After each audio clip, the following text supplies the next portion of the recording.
Hey guys, it's Nick here, and welcome to the very first tech review of 2021. Now, why am I releasing the first tech review of the year so much later in the year, like in the middle or almost end of May? Well, because I'm lazy, and I completely forgot about this series until just recently. I'm like, oh wait, I haven't done a tech review in so long, so I'm like, I might as well. And the first one that I decided to do is one I've never done, because usually I review phones and tablets, but I've never actually reviewed a video game system, and I have a ton here. I have the Wii, the Nintendo Switch, and the 3DS. So I figured I'll do the Nintendo Switch first, as the first tech review, since it's one of the most popular consoles, at least right now. And I will eventually do a review for the 3DS and for the Wii later in the year. But for now, we're going to focus on how the Nintendo Switch holds up after 4 years and whether or not it's still worth buying or not. So without further ado, let's get right into the review. The Nintendo Switch came out in March 2017 and was the successor to the Nintendo 3DS and the Wii U, which had already been out for a couple years. The 3DS was released in 2010, and the Wii U, which we don't really talk about because it failed badly, was released in 2012. So those consoles had been the main flagships of Nintendo for a few years, and the Nintendo Switch replaced them and was a pretty massive upgrade, which we'll get into in a bit. The Nintendo Switch changed portable gaming significantly. Now, it's in the name, Switch, because you can basically switch around from having the Nintendo Switch as a portable console to being able to connect it to a dock and your TV, and this is really neat. So the design of the Nintendo Switch is it's a tablet with two Joycons. So basically the tablet alone, you can play it, as a portable device, or if you just want to play it on your TV, it comes with a dock that you connect to. You just connect an HDMI cable to the dock and to the TV, and of course you use a Nintendo Switch charger. And then you connect it to the dock, you pop your Switch in, and there you go. You can use it on the TV. And this was the first ever console to implement that, which is really cool and has changed gaming significantly. There are different models of the Nintendo Switch. So you can get the regular Nintendo Switch in two colors. You can get them with colorful red and blue Joy-Cons or just all black Joy-Cons. And there's a lot of different models of the Switch too. So there's the original Switch that came out in March of 2017. And that one had many complaints of poor battery life. So in August 2019, Nintendo released an updated version with better battery life. Also forgot to mention that the updated Switch box has a red box instead of a white box. So that's in case if some of you can't really tell the difference when trying to look for one of these. Just know that the updated model with better battery life has a red box and not a white box. So if you're buying a Nintendo Switch and you want better battery life, just make sure to keep an eye on the box, especially if you're buying brand new or if you're buying used, because I know there could be some people that can trick you into thinking that they have the newer Switch, but in reality it's the older Switch just in the newer box. So if you're buying used, just keep an eye out for that. And in September 2019, Nintendo released the Switch Lite, which was basically $100 cheaper than the regular Nintendo Switch, but it was much smaller, had no detachable Joy-Cons, and you cannot connect it to a TV. To be honest, I prefer the Switch Lite's design way more than the regular Switch, but its functionality is lacking there. So yeah, as much as I love the Switch Lite's design, the functionality alone, I don't think that the Nintendo Switch is meant for me, because I tend to play on my TV a lot, especially when I'm laying down in bed and I don't want to hold up my Switch or stare at it. I prefer to just lay down and sit back on the TV. And also no detachable Joy-Cons. I play Smash Bros with my cousins and with my friends a lot. So having no detachable Joy-Cons is kind of inconvenient, especially if, let's say, a friend forgets to bring a Nintendo Switch, but that's why you have two Joy-Cons. So personally, that's my reason of preferring the regular Switch over the Switch Lite. But I can see that the Switch Lite or the regular Switch isn't meant for everybody. You know, not everyone has a TV. Not everyone has many people to play with, and you just prefer something small. So I guess in a way, the Switch Lite, there is a group of people that the Switch Lite is targeted to, but personally, I prefer the regular Switch. And asking me on personal preferences, what I'd recommend for you guys is just get the regular Switch over the Switch Lite, because even though it is cheaper, you can actually find a used regular Switch for the same price. I'll move on to that later on about the Switch and versus the Switch Lite, but let's continue with the review. So as I was mentioning earlier, the Nintendo Switch does have detachable Joy-Cons.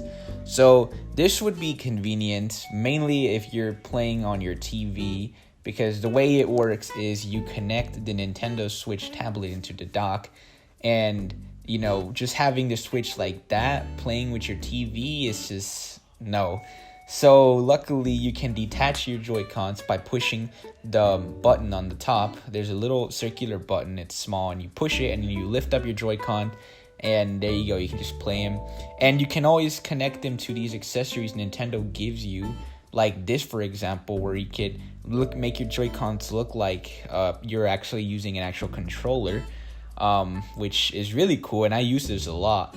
And then you have little wrist straps, I guess, if you need to hold on to your Joy-Cons. It's kind of like what they did for the Wii, but yeah. So the Switch does have detachable Joy-Cons, which is super cool, and you can always swap them out. There's a bunch of different colors. So the one I have are the colorful red and blue Joy-Cons, and personally, I think those are the best ones. And then again, there's the all black Joy-Cons, and there's a whole different variety of designs for the Switch also. There's many different color Joy-Cons you can think of. There's a bunch, and Nintendo released a bunch of Switch designs. Like they released a Smash Bros Switch and an Animal Crossing Switch, which I think look really cool. And I think they also released a Mario Edition Nintendo Switch, which is basically a red tablet, red dock, and then just all red and blue, which I think is really nice, like the design personally and the colors. And there's also the $80 Pro controller, which I was a little skeptical of buying at first, but now I'm kind of considering it because because I only have 2 Joy-Cons, and it would make more sense with the Pro controller, especially if there's more people around, because they probably don't want to use the Joy-Cons like sideways, and they prefer to use it like normally, like if they're using both Joy-Cons. And the Pro controller fits very well with that, and I guess it's a little bit reminiscent to a GameCube controller, and I guess it'll work much better with my GameCube emulator to play more GameCube games. And speaking of controllers, the Joy-Cons are actually very known for drifting. Basically what this means is the Joy-Cons will start to freak out and react very funny while you're playing games. Like basically they will glitch and move on their own and sometimes stop working completely. I've experienced this problem so many times playing Smash Bros. Every time my A button stops working or the little C stick is moving on its own, I'm not even doing anything.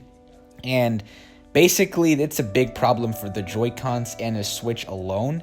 I don't know if the newer 2019 model improved it. I have the 2017 model because I got it for my brother, and he bought his in June 2019, so 2 months before the newer model. So I'm not sure if they improved the drift problem with the new Switch. But to replace your Joy-Cons, I know most people who have drifting problems go and get their Joy-Cons replaced or get new ones, and they're about $70. And personally, for me, like drift is a big problem, but not big enough where I have to spend $70 for new Joy-Cons. But I found an easy alternative method where you can just get a Q-tip with rubbing alcohol and just push it underneath the circular stick, and it'll fix it for at least a few months. But yeah, the drift is a big problem with the Joy-Cons, so keep aware of that if you haven't bought a Switch yet and you're looking to buy one. Also, on the back of the Nintendo Switch, there is a kickstand, and underneath it, you can add expandable storage with a micro SD card. The Switch alone's memory is like 32 gigabytes, but you can always expand it to, I think, up to 2 terabytes if you download a lot of games. And this kickstand tends to break a lot, but it can be easily put back. It doesn't like break completely. You can always just put it back. Simple as that. Underneath the Switch is the USB-C port for charging and for the dock. So yes, this does take USB-C. So if you have different USB-C cable just laying around, if you lose the regular Switch charger, or let's say if you want to use a portable battery because let's say you're taking your Switch on the go and the battery's dying, but you're not near a wall outlet, so it'd be convenient to use a regular USB-C charger and plug it into a portable battery rather than that big box charger that the Switch comes with. The display of the Nintendo Switch alone, the tablet, it's a 6.2 inch display with a 720p LCD screen at 237 pixels per inch. So it's not the sharpest screen, it doesn't have the sharpest quality, but most people who are getting the Switch probably don't even know that, and they don't really care as long as it's an acceptable screen and they can see well with it. But connecting it to a TV, depending, what HDMI cable you use or like what TV you plug it into, the maximum quality that the Switch can play is 1080p on a TV. But, if you're playing it portably, it's a 720p max. Alright, that's enough of the design. Now getting into the games. Oh man, this is where the fun really begins. What do we all get video games for? Obviously not to look at them, but to play them. And the Nintendo Switch has a pretty massive library with a lot of fun games from, a bunch of, basically you have a variety of games to choose from. I have Super Smash Bros. Ultimate, Animal Crossing New Horizons, Mario Odyssey, Super Mario 3D All-Stars, and I recently purchased Miitopia, which just came out a few days ago. And all those games, I've played them, and they are so much fun to play. You also have more games like Mario Kart, Mario Tennis, Legend of Zelda Breath of the Wild, and there's a bunch of more games you can play. There's Mario Party, Mario Bros, Mario Maker, there's Splatoon. Just think of any Nintendo game and you can play them there. And also, if you have Nintendo Switch Online, you can play NES and SNES games. And also, that reminds me, you can also buy Nintendo Switch Online, which enables more functionality to play online with more people, and it's only $20 a year, which is a really good deal. So if you want to play with more people, then definitely buy Nintendo Switch Online. $20 a year is definitely a steal of a deal for sure. You can find all these games, of course, in the stores, or if you like buying digitally, you can buy them on the Nintendo eShop and find them all there. Most of these Switch games cost a whopping $60, which I think is a little bit too much, but to be honest, I've had a Switch for a while and I've bought a decent amount of games for that price that I honestly can't really complain. I think it's definitely worth the $60. Miitopia I bought for $50, but the rest I bought for $60. And, these games do take up a lot of data, so that's why they have a micro SD slot for you to insert a card and, just increase your storage. Because 32 gigs for, let's say if you carry a lot of games or if you play a lot of games, then it's definitely going to take up a lot of storage. And you definitely want to get a SD card for that so you can expand it. Overall, Nintendo's library of games for the Nintendo Switch is very massive, and it's very fun to play with friends and family, especially competitive games like Smash Bros, Mario Party, and maybe Mario Bros. And there's more games too. A few other minor ones that I think that if you're into, some they sell for the Nintendo eShop. There's also a bunch of Pokemon games that I forgot to mention. I don't really know, like Pokemon Sword, Pokemon Shield. There's the new one, the Pokemon Capture. I think that's how you say it. I'm not sure. But yeah, Nintendo's library for the Switch is massive, and all the games are fun. And even though I have a small amount of games for the Switch right now, definitely in the future I'm gonna get more like Mario Kart and a bunch of other games. So that's all the major specs of the Nintendo Switch. The design is great, the functionality is pretty good, and the games are just so much fun to play. It kind of brings back memories to when I got my Wii for the first time and my 3DS every time I would get just games stacked up, and it was just a lot of fun playing a bunch of new games. And the Switch is a variety of games. Again, it's very good, and all the games are pretty fun. But now let's talk about whether or not the Nintendo Switch is worth buying. That is a pretty good question, and for the majority of people, yes, the Nintendo Switch is worth buying, definitely for sure, 4 years later after its release. However, the Switch is not meant for everyone. There are some people who are into video games but aren't really big fans of Nintendo, so they would prefer more competitive games like Grand Theft Auto, Call of Duty, Fortnite, and a bunch of other games. So, the Nintendo Switch isn't really meant for that. Like, Nintendo, I guess what I would say is more meant for like the, I guess I would call them more childish games, but they're still like really fun for everyone.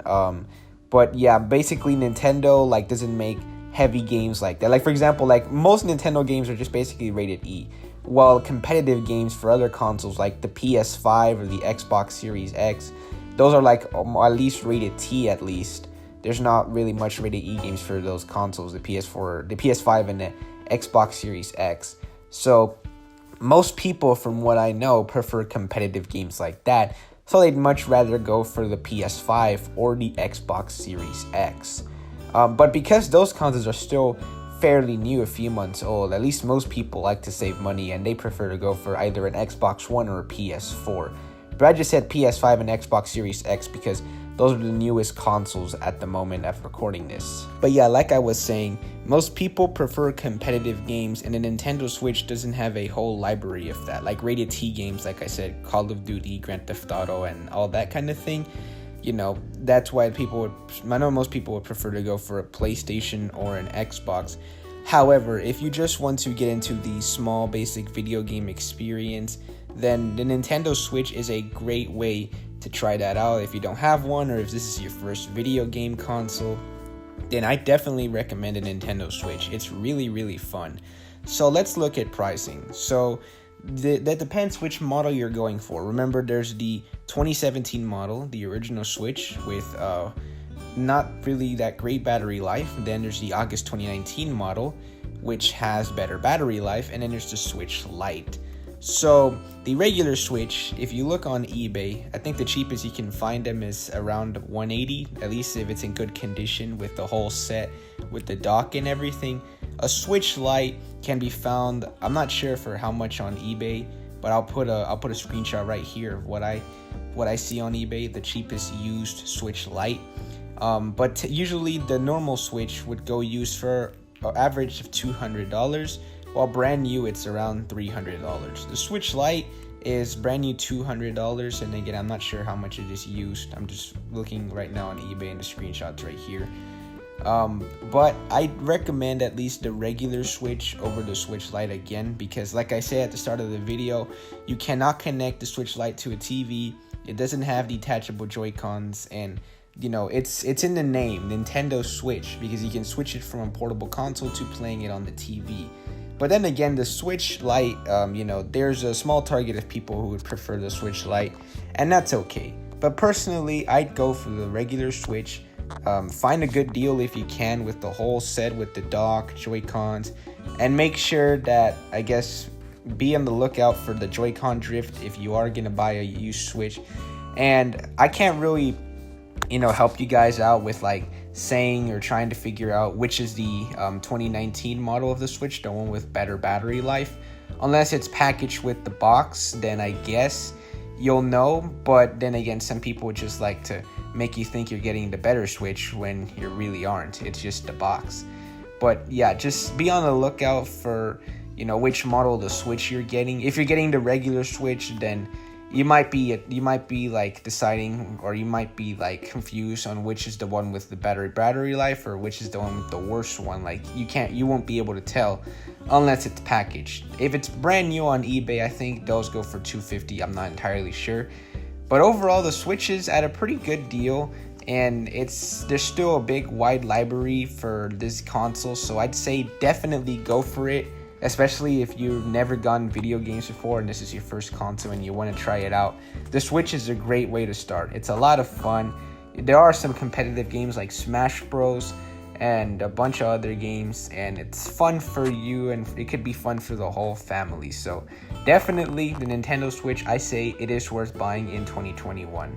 And with all that being said, I think that's gonna end today's video. So sorry that I haven't made a tech review in months, since the end of 2020.